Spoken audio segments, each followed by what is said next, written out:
Wargaming did it. In the last video in which we talked about the Black Friday sales, we noticed there was a particular tank missing from the store bundles and seemingly not being sold. And now we know why. My suspicions in that video were confirmed true this Tuesday when they released their article on Black Friday war chests, and in it, they confirmed that the Vigilante would only be available through these chests. This marks the second time now that a tank is only available through chests during an event. This time is better than the last, but it's still reprehensible, especially since this tank was directly purchasable just last year. And to get it guaranteed, you have to open at least 50 chests and hope that out of all of the epics you don't already have, this is the one you get. And there are 10 epics you can get from the guaranteed mechanic, and that includes the new M47. So if you decided not to buy that tank because you have the Iron Arnie, well, you might miss out on the Vigilante by getting another Iron Arnie. It's just a disgusting way for Wargaming to try and milk out major money from people who missed out last year and have FOMO now this year. But what makes it more interesting to me is the fact they chose the Vigilante to do this with in the first place. Because last year, it was such a problem that they actually quote-unquote nerfed the vehicle. But I guess they realized their nerf was so meaningless that the tank is still an overpowered mess and sought after by those who still see its power, that they decided it was their best bet to milk money out of people for the Black Friday tanks this year. And before anyone goes, "Oh, at least be happy it's not the new Zwilling. It could have been worse," it's still bad enough to point out, no matter whether it could have been worse or not. I just can't believe that the Vigilante wasn't nerfed properly in the first place, and now I believe we know why. They knew that they would do this year, and decided that the nerfs to the Vigilante would just be there to say that they nerfed it. But they still kept what made it OP, and that's definitely not going to change now. What really sucks too is that I've seen the return of many Rogel Dorns and Lehman Russes to my game more than ever, alongside many large heavies, and I don't blame people for doing so, because this is what happened last year. I even made a video about it. No one wants to play tanks that can easily die to these little rats. And I would join the player base in doing so, if it weren't for there being a light and medium tank contract being out. What bad timing. I already had a game too where I got birded down in 1 second in my 30B.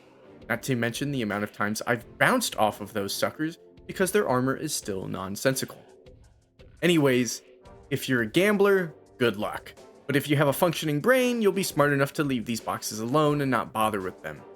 And I did mention these Zwilling earlier, and that is a new tank coming this Tuesday that was leaked in a since deleted tweet by Wargaming, but then they decided to release a full roadmap of the Black Friday sales, confirming that the 18th of November would see the release of the E65 Zwilling, a new tier 8 German double-barreled heavy tank. The stats are identical to PC's versions, besides the nerfed reload from 7 seconds to 7.5 seconds. And this tank does use the Russian version of the double barrel mechanic on PC, so I presume it will act the same on console. For those that don't know, the difference between the Russian double barrel and the British double barrel being that the Russians can shoot each barrel separately, even while the other barrel is reloading, while the British double barrels have to have both barrels loaded to be able to fire even in single fire mode. It does look like a fun tank with dual 88mm guns that deal 280 alpha damage, and even good looking armor with 9 degrees of gun depression as well. I do have enough gold to buy one myself this Tuesday, as it is only 8,300 gold for the base bundle, so hopefully I can have a quick review out to you guys when I do get my hands on it. That bundle also comes with the black skin for the tank, and skins this year have been updated to have bonuses on them, something new that is actually quite interesting. They all increase the tank's XP bonuses just by equipping the skin, and all previous skins as well as the new skins for the FE4211, Bagel Panzer, M60A2, and the Zwilling will be made available this Tuesday. The conversation about whether these skins were considered pay to win was brought up in my stream the other day, and just in case it's brought up in the comments, I feel I should address that concern. No, these are not pay to win, as they provide a bonus that you already get from playing premium tanks or having premium time, and that's just tank XP, or silver in the case of the M47 as well. They do not impact your gameplay at all. Unless these skins added armor, they will not be pay to win just from end of game earning boosts. The last week of the Black Friday sales just shows more tanks, And I don't know whether this will be more tanks sold individually in the store, or an earn-op that decides to show up really late. But there, I guess, is more to look forward to in the final week of the season.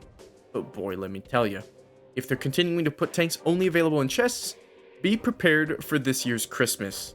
Last year was really bad, with a Gamba only tank that had no guarantee, so I can't imagine what kind of bullshit they might come up with this year.